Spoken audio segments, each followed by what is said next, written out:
Hi, Welsh Bag student, Mr. Meredith here. I've decided to record some of the most commonly asked questions that I get from you guys popping in and out of my office a lot when you're a little bit confused, so that you can always refer back to videos like this to refresh what it is we're doing. This particular video is going to discuss the Enterprise and Employability Challenge. You've probably just finished the community challenge and starting up on the next phase of the Welsh Back, which is the Enterprise and Employability Challenge, as I just said. There's quite a bit to it, and students in the past have been just a little bit confused as to what constitutes the Enterprise and Employability Challenge. So that's what this video is going to do. It's just going to go over what it is and what we would expect at the end when you submit the whole challenge. This particular one is worth 20% of your overall Welsh back grade, and I'll discuss which skills are being assessed after this part here. What you're looking at the moment is the 4 areas for the challenge. The exam board call it the destination passport. See it here as I increase the size of it there for you to see. So that is everything placed together is given the title Destination Passport. And there are 4 distinct tasks. Task 1 is a skills audit again. I'll come to that in a second. Task 2 is an innovation venture, so that's a business proposal. Number 3 is called the destination plan, which is about your career or your proposed career and research and work that would go into doing that. And then finally, right at the end, is a personal reflection presentation to your teacher. So let's take each of these tasks and give you a bit more explanation on what they feature. So task 1 is called skills audit. It basically, again, you'll conduct some different skills audit, one called Enterprise Catalyst amongst others, which establishes a starting point for you on your entrepreneurial skills. What it will allow is to identify skills and attributes you already have and those which need to be developed. From that, you produce something called an A4 pen portrait, which is sort of like a CV, but different. They're a bit more modern. These highlight your skills, your competencies, and your attributes. Sometimes we share those pen portraits with others to be the basis of selecting teams for task 2, the innovation venture here. So task 1 will be the creation of this pen portrait, and that's where we'll start. So what we're looking for in that, I'll discuss in a separate video. Okay, the innovation venture, okay, this is going to be the biggest piece of work within this, is a business proposal, an innovation proposal, an idea which will look at developing your entrepreneurial skills, your business skills, and how you will go about pitching that. So you can work as an individual, don't recommend it because it's a lot of work, or as part of a team consisting of 3 to 6 members. Again, we're going to push it to be 5 or 6. Last year, some teams who had 3, someone leaves school, leaves you with a lot of work. So we'll look in your classes to put you in sort of teams of 5 or 6. This has to take place over a period of at least 8 weeks.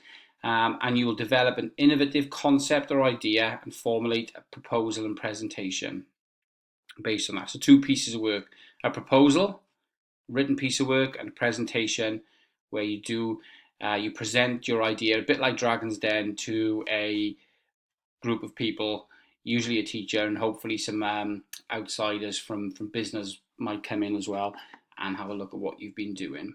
So that innovation proposal should include these here. So a lot of your lessons will be discussing how to do those, and there's some techniques and skills that we need to teach you before you can do that. But essentially, you'll come up with an idea, you'll summarize it at the start, you'll discuss what each of you are going to do in those teams and why you're suitable for those tasks, your role and responsibility. So if you're a good mathematician, you've got a flair for figures, it could be that you critically assess your suitability for being the finance manager and doing the cash flows, that kind of thing within the business. The next part then is the innovation of an existing or new product. Very unlikely to be a new product. We're looking at evolutionary stuff as opposed to brand new stuff, very unlikely that you'll come up with something that's never been seen before. You never know, you might, but it's usually a slant on something that you do. And for that, you'll have to conduct some idea screening, come up with potential ideas and appraise those ideas and rationales behind that.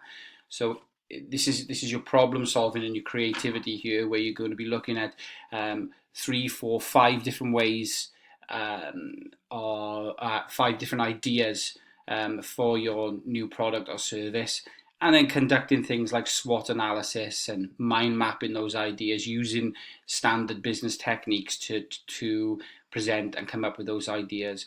You can't just, a lot of students just, that's how we're doing it, this is the way, one idea, we go in with that route. You'll miss out on a whole load of marks if you don't do idea screening and produce paperwork on that.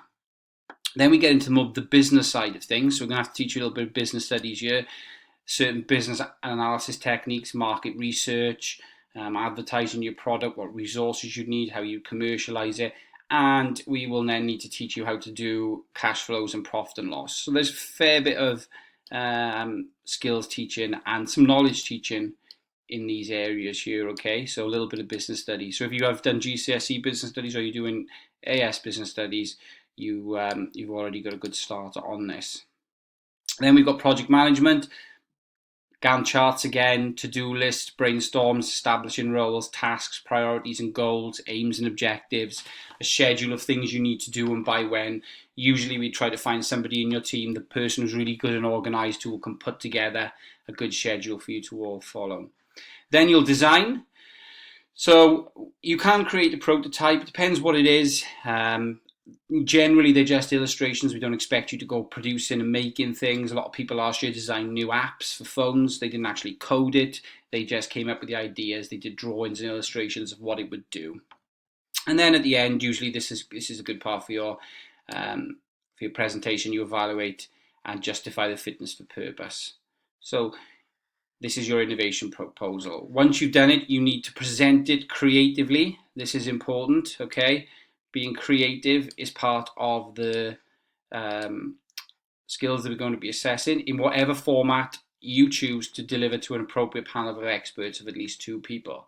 Okay, so you'll be given a slot once this is over where you'll come in, kind of like Dragon's Den as a team, and pitch your innovation proposal creatively to us. We would expect things like possibly websites, sound, video, that sort of thing, animations, to make a substantial contribution to that. Everybody in the team must contribute to the presentation, so you all have to speak at some point. You can't just leave it to one or the other. So that's the innovation venture there, which becomes part of it. Then part 3, we've got the destination plan. So it's a detailed piece of research to develop a clear plan of the steps needed to move on to a realistic destination when you complete your studies with us here in Killeen. So this is your career planning, okay? We do this after the innovation proposal, and it is a piece of work based on research. It is not a repository of research. By that I mean you don't just go finding information about the careers and just screenshotting websites and just throwing it all into a folder and submitting it. You create a document based on your research which covers these bullet points in here. So you'd have to go through all of these. You have to pick 2 potential career pathways. So for example, you could say you wanted to go into medicine, you could look at becoming a doctor, or you could look at becoming a physiotherapist. Similar fields, but they are 2 different career pathways. Okay, you have to select 2. And again, we have this issue with some students. I know exactly what I want to do, this one, so I'm not going to bother with the other one. Well, you're going to affect your marks if you do that. And there is always a related career, okay? It's like I said with the doctor. You can say you want to be a doctor, but perhaps if you didn't quite make the grades or you want something similar, you could look into physiotherapy. You then have to identify the specific skills, attributes, experience and qualifications required for those 2 careers. Okay, so again, this is the research that you'll do. There's loads of stuff that we'll give you. There's loads of websites, other information from Careers Wales, which will highlight that for you, okay, for you to put together in a report. Again, you don't just print them off or screenshot them. You extract information from the research and you compare the skills, the attributes, and the experience and the qualifications needed for those two careers. Exam board love tables. You could make a nice table in your report which did a comparison of those.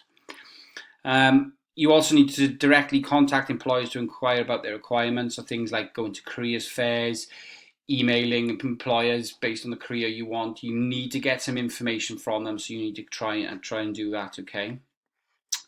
Then we'll show you how to compile vacancies for your two careers. So you look at jobs that exist now and what application requirements there are, and you compile those vacancies and you place them into a report. I know I'm repeating myself, but you mustn't just show the research. You must take the research and place it into a report. And then we create an up-to-date CV, providing a chronological account of qualifications. That's in date order. Lots of students ask me what chronological mean. Experiences in any employment, part-time or otherwise, that you have done.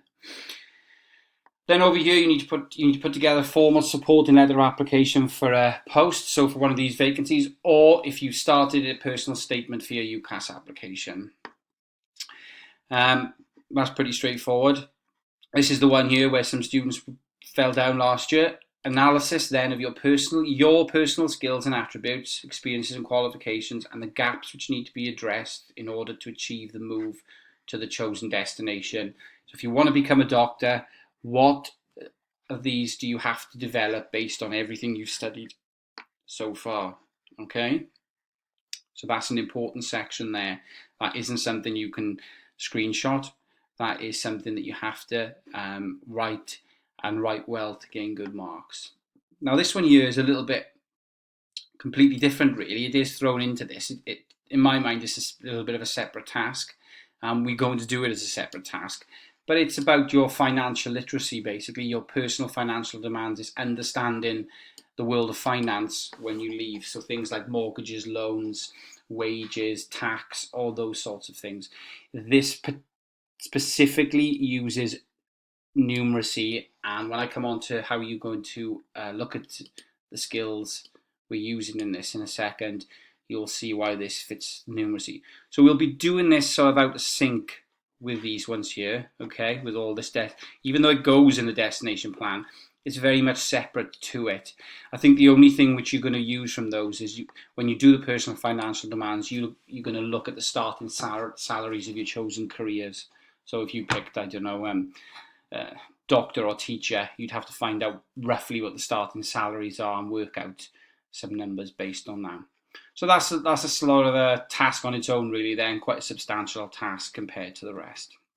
And then lastly, when we've gone through everything, you will then have to do your reflection presentation to your teacher, and it becomes kind of like an interview, okay, where we ask you to reflect on everything you've done in this entire project, and you demonstrate skills and qualities that you've picked up through this.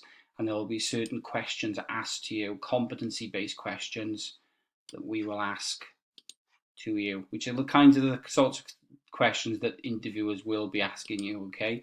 You'll have interviews coming up, some of you for university places, so this is great practice again when you do that. So there's a lot of work in year, okay? It's going to take up all of year 12 and possibly even into year 13, okay, for us to get through